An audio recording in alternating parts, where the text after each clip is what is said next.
So Doreen, I just want to share with you a little challenge I experienced.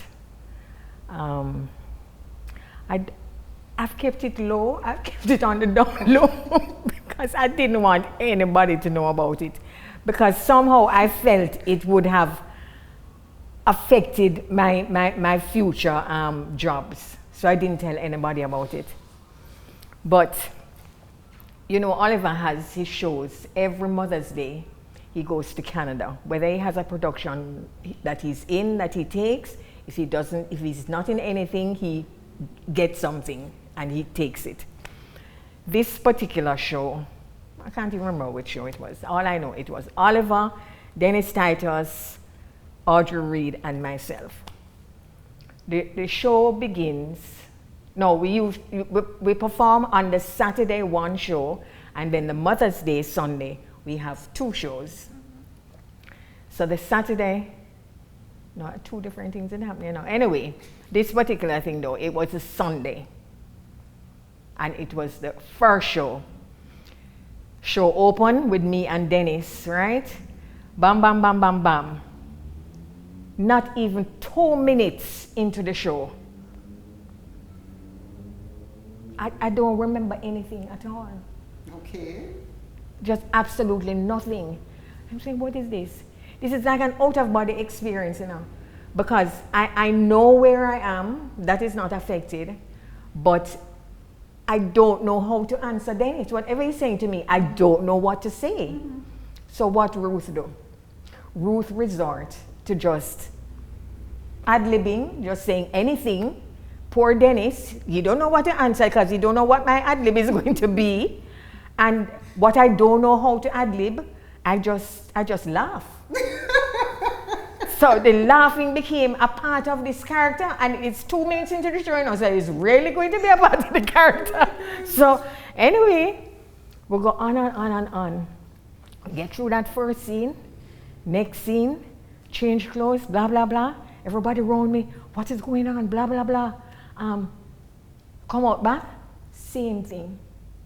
What? It is the most frightening experience that an actor can have. And I went right through to intermission. Intermission, go backstage, and nurse come, and them think I need air, and them take blood pressure, and them carry me outside, and them go through all the script now. Real line rehearsal now, you know. You hear me? And we'll go back out. Same thing for the end. Darling, Oliver decides, Ruth, if you feel comfortable just taking the script with you on stage, and if you feel to refer to it, go right ahead. Because I don't feel no way, you know, I'm not nervous or anything. It's like a character within a character, if you understand what I mean. And we went through the whole thing. And another line rehearsal again and again and again. And that thing happened for the second show as well. Really? Yeah. So today you still don't know what happened?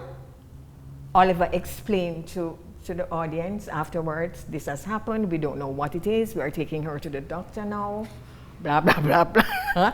I go to the doctor. Next thing I know, my nephew appears. He lives in Canada. And he's annoyed, and he's, why? Something is happening to you, and it can make matters worse, so why are you still performing and doing this? You know, if something happened to your head, you're going to make matters worse. Right. Somebody in the audience go phone somebody in Jamaica. I think it was Terry, them phone. Terry, in turn, called my sister, and it's her son that live in Canada, so she must have called the son.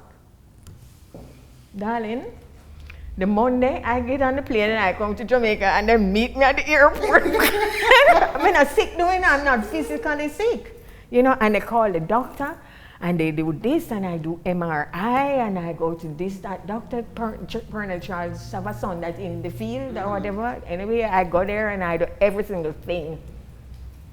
Nothing. And nobody can tell me what it is.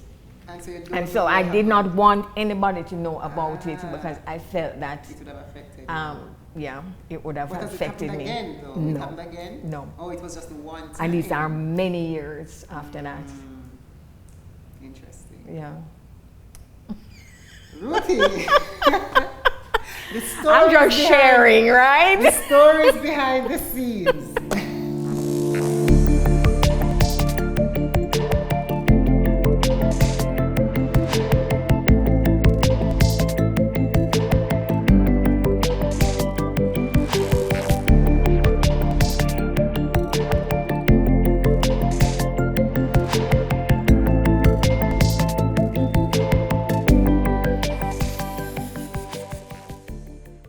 Tell us, Ruth, how has theatre changed over the years? How do you think it has changed over the years since you've been a part of it? And is that a positive change for us, a negative change? What is good is that so many young people now coming into the sphere. When I look at Orville and his group Expressions, Yes. which I've told you before that I Yes. love the bartender. Tespo, And I Orville, watch it all the time. Ruthie is a fan. And recently I found another one on, you see with COVID and it started to browse YouTube, and so I found Ashley with Chilling.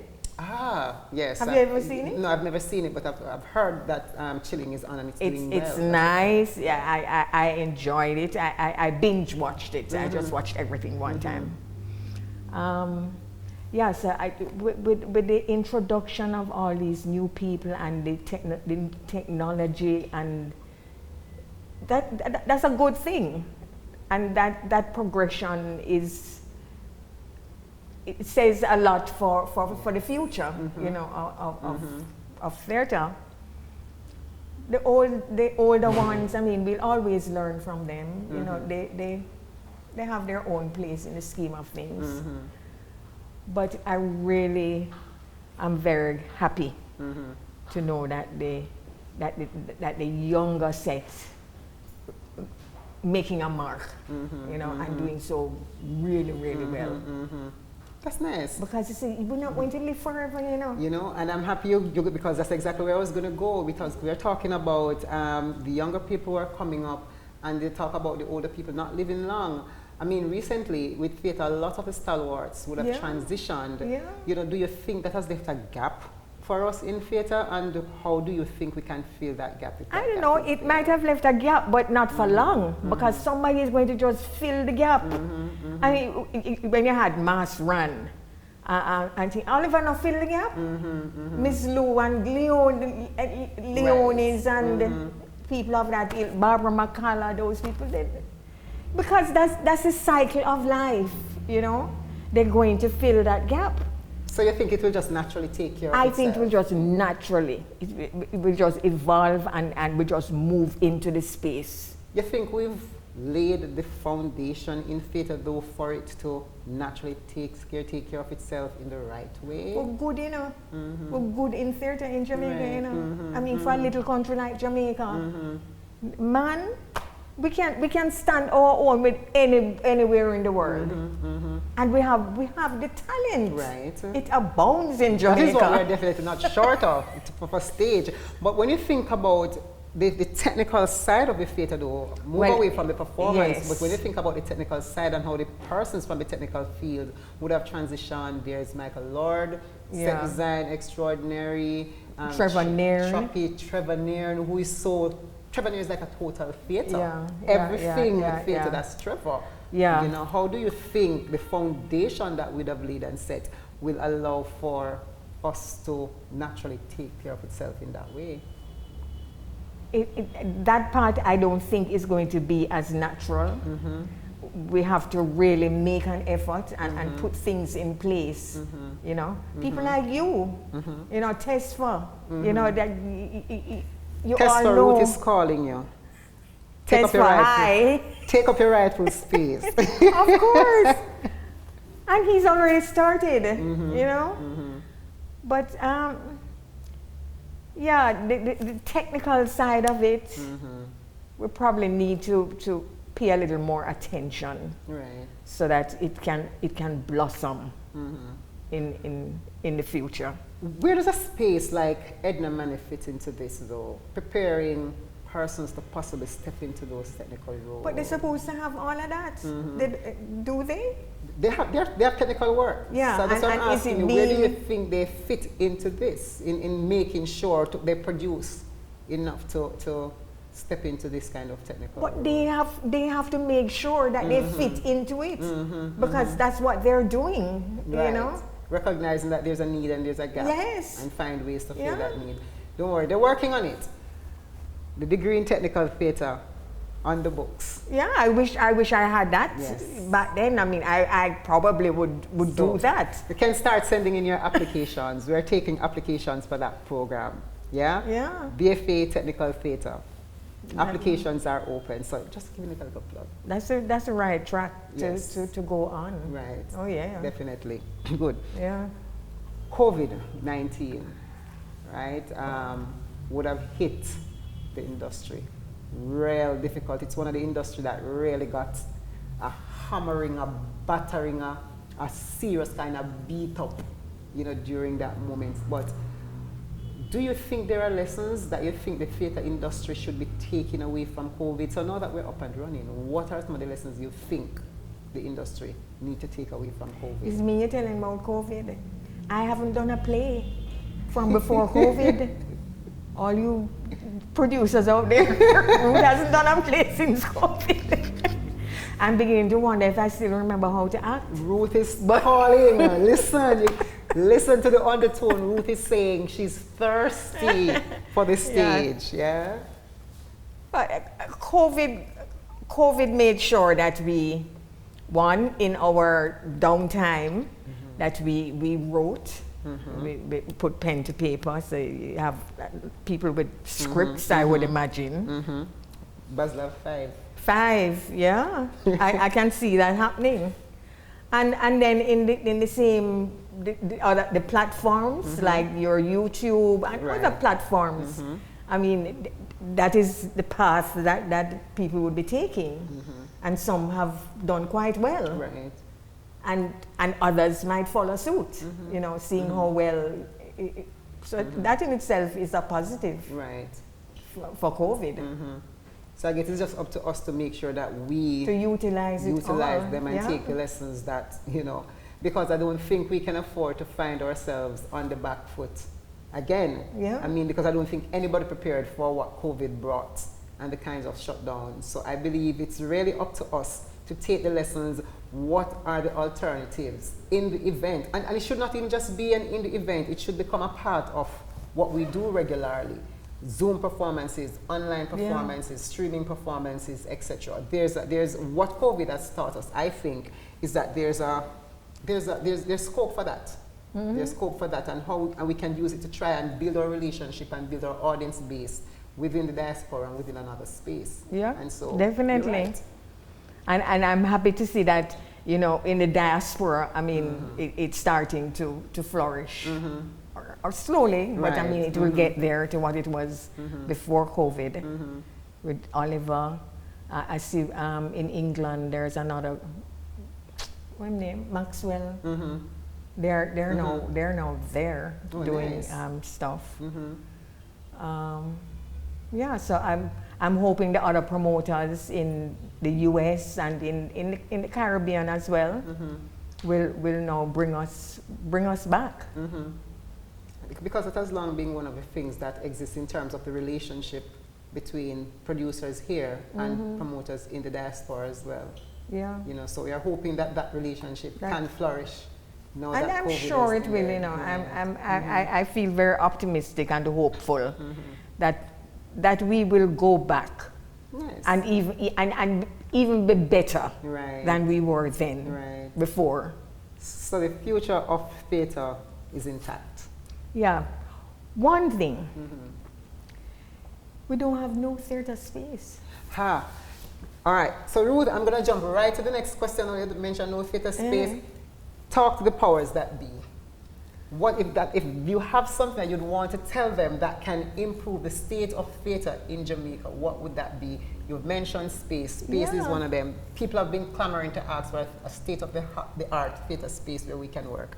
Tell them. Yeah, you powers that be. I mean, you can't just be jumping on our back when we do things well overseas or even in Jamaica and, you know, want to own us. And at the same time, you're not really contributing to what we have. We have to make do with so many things. We don't have no theaters. That is that is so bad. How many theater spaces we have? I mean, we had a place like the Ward that internationally people from overseas would come and perform at the Ward. When you go to England and you sit some of the theaters, you say, oh my God, it's the Ward Theatre, them just drop in there or vice versa. Right. We shouldn't have lost it. Powers that be, we need it back. And we have to take care of the little theatre, which is the next in line, because if we don't, it's just going to just disintegrate as well. You have to keep maintaining it. This little theatre, it's small. You can't do anything. I don't think this is even really a theatre space. Yeah, it was a rehearsal space. Yeah.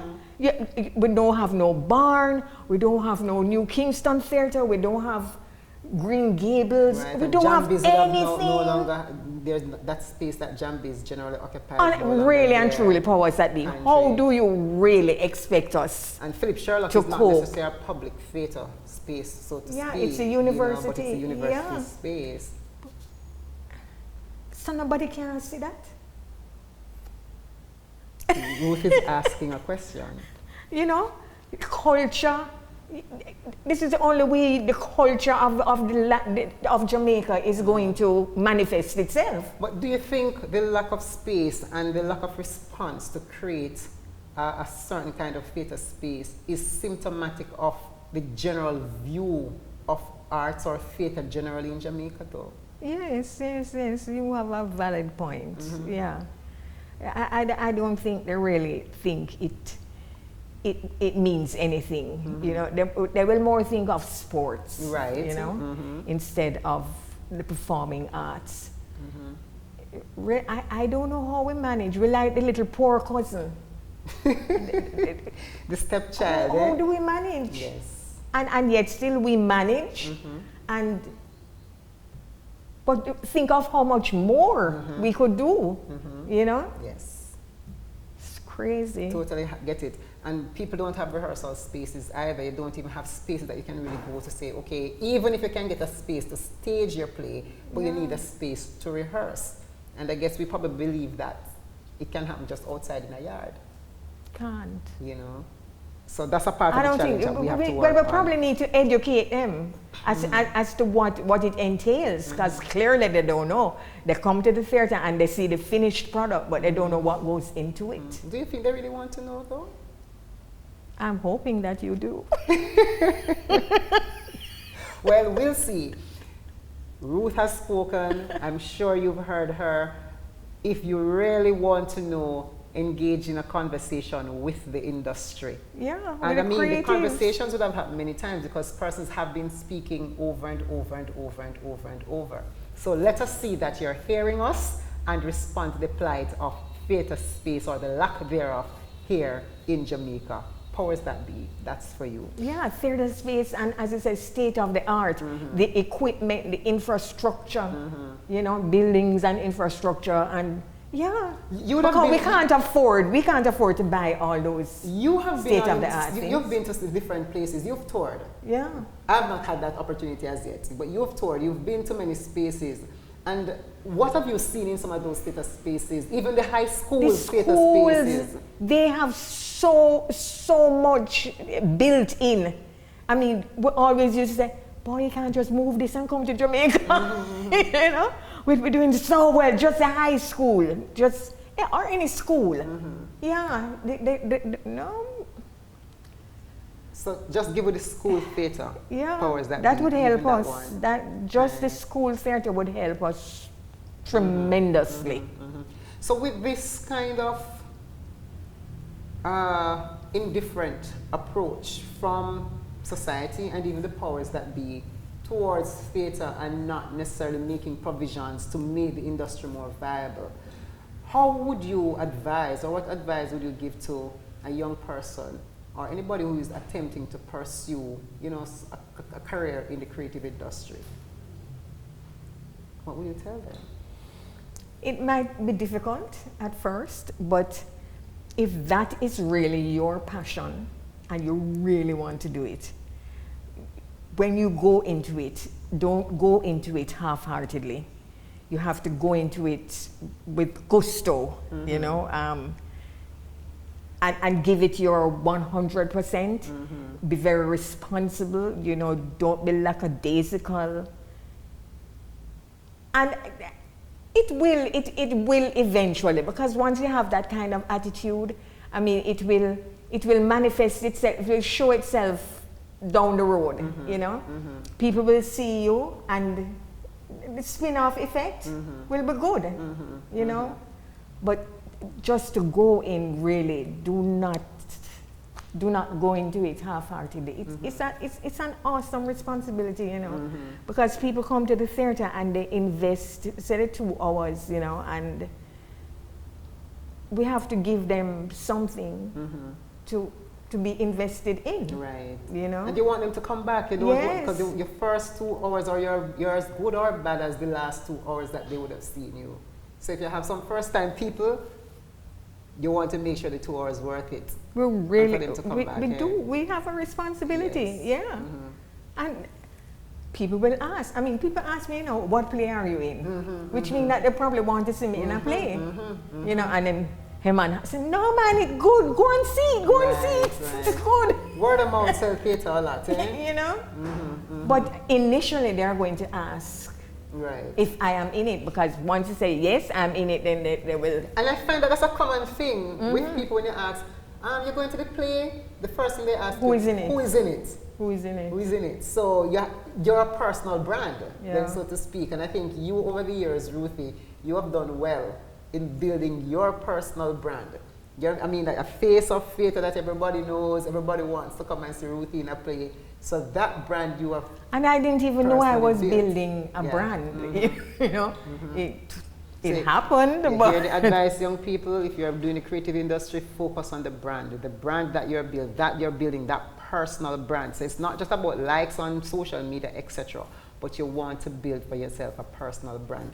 So your brand, Ruthie, how do you think, having developed this body of work over the years and building a personal brand, how would you say, if you should say it, that the work that you've done, how is it you think that you would have helped to contribute to the continuity and the development of theater here in Jamaica and even the wider Caribbean?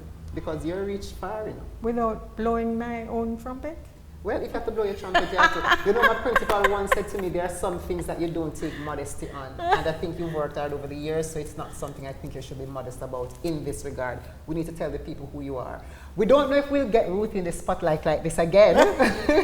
So we want to take the opportunity to hear as much as we can and give her a chance to tell you what she has done. So you have full permission to blow your own horn right now. Well, in blowing my horn, you know, I don't look at it as just me. It had to be, I relied heavily on the writers, the directors, the producers, and my fellow actors, you know.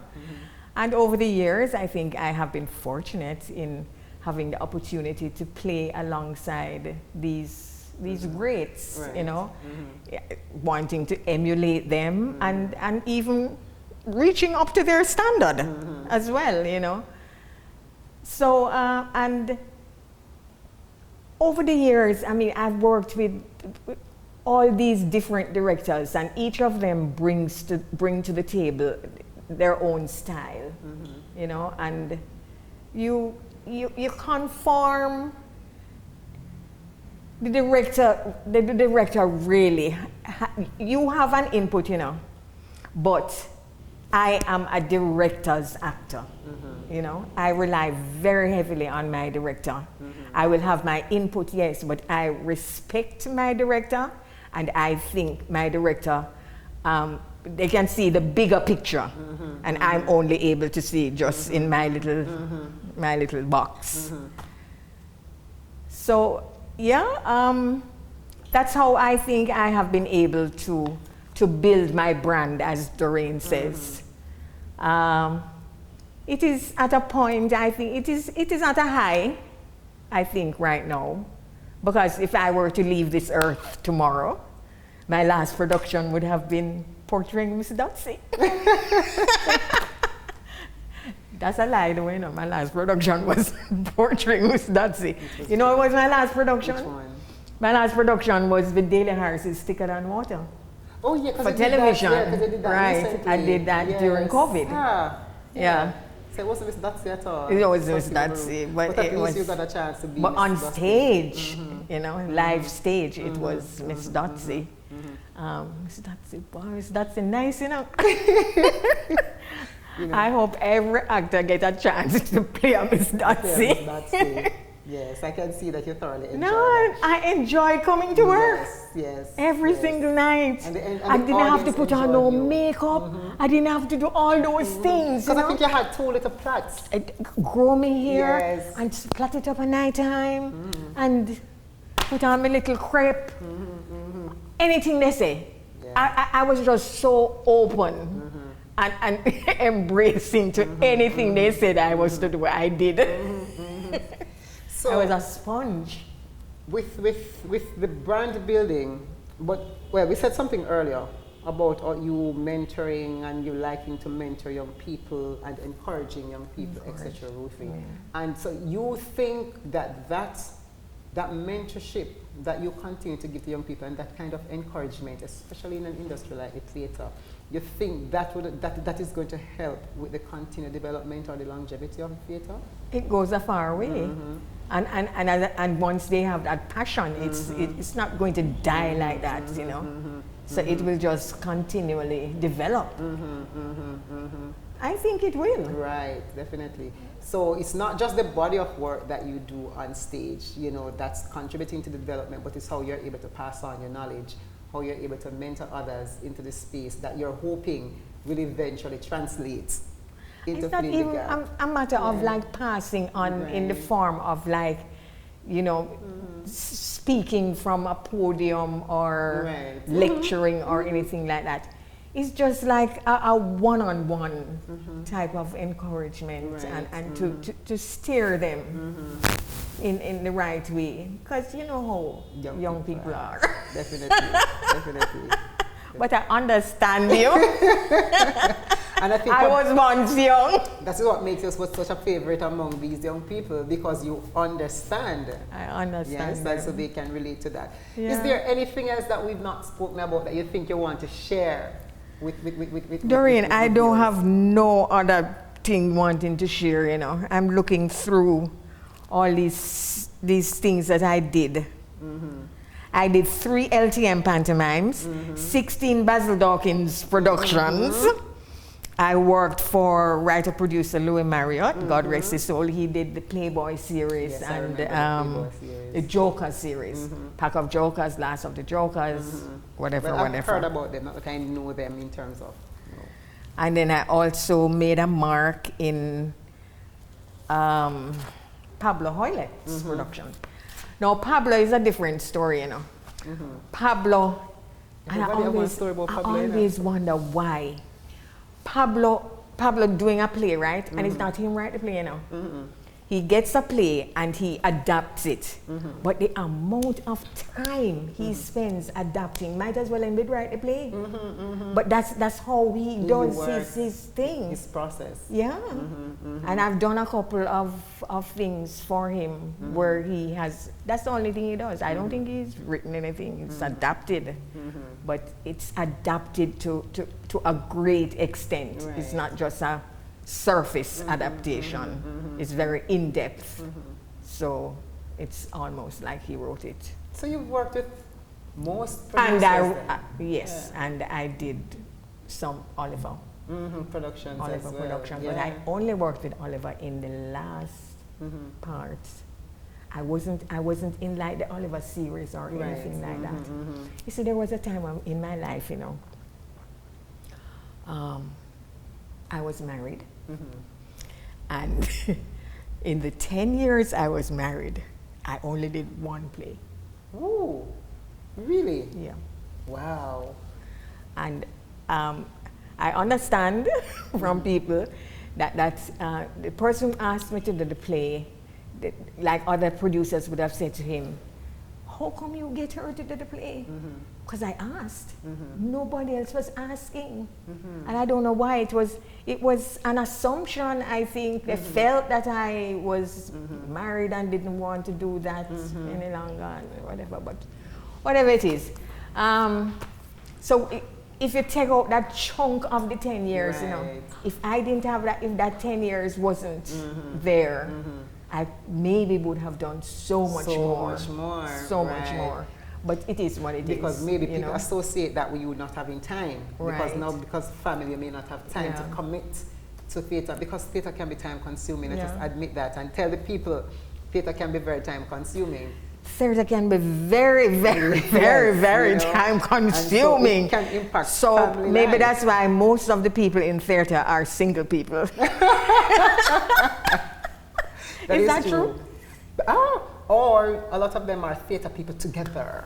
Oh yes, that's right. Like your Radcliffes and so forth. Yeah. Theatre people together. Yes, right, David and his wife. But I think you would have still done that chunk. You move that chunk, you'd have done such a great body of work. So you're right. Yeah, I moved that chunk, and then afterwards, when I got back in, I just bam, bam, bam, bam, bam, one after the other. And you've not. So it's like I made up for that time. See, you've not looked back. Yes. Ladies and gentlemen, that is the story of Ruthie and how she sojourned in this place called the theatre. If you have any questions, any comments, or if you know Ruth or anything you want to say to her, just put it in the comment section. She's also going to be watching this, and so she will also be able to respond to you. So thank you for watching. Until when you see us next time, we'll have another person in the frame. Take care. Thank you.